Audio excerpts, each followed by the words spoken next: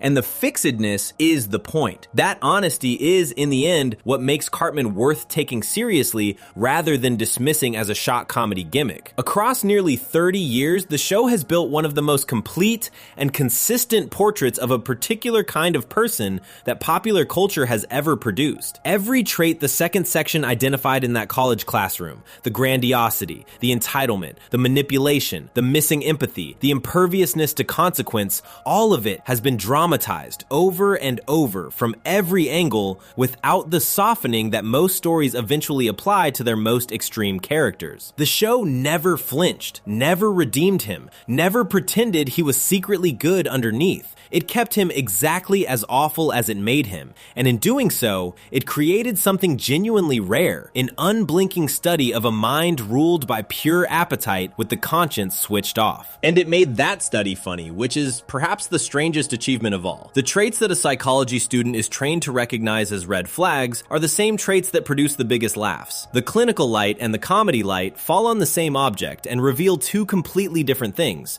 and both are true at once. This is not a contradiction the show stumbled into. It is the whole design, present from the moment Parker and Stone decided that the only way to put a character this dark on television was to shrink him down to a 9-year-old and wrap his cruelty in a funny voice. The distance that makes the laughter possible is the same distance that lets the audience look, safely, at something they could not bear to look at directly. Cartman is a way of examining the worst of human nature from behind the protection of a joke. So the answer to why people love the monster is finally this. They love him because he is not really a monster from somewhere else. He is a monster from inside. The shadow everyone carries and no one lets out, given permission to run free where it can be watched and laughed at and, at the end, safely defeated. He offers the forbidden pleasure of total freedom from restraint, and then reassures the audience, through his endless comeuppances, that the restraint they themselves maintain is the right choice after all. He is the part of a person that wants without limit and cares for no one, held up like a mirror and turned into comedy, so that people can recognize that part of themselves, enjoy seeing it unleashed, and then walk away grateful that they are not him. If you enjoyed this video essay, make sure to subscribe. Thanks for watching, and I'll see you in the next one.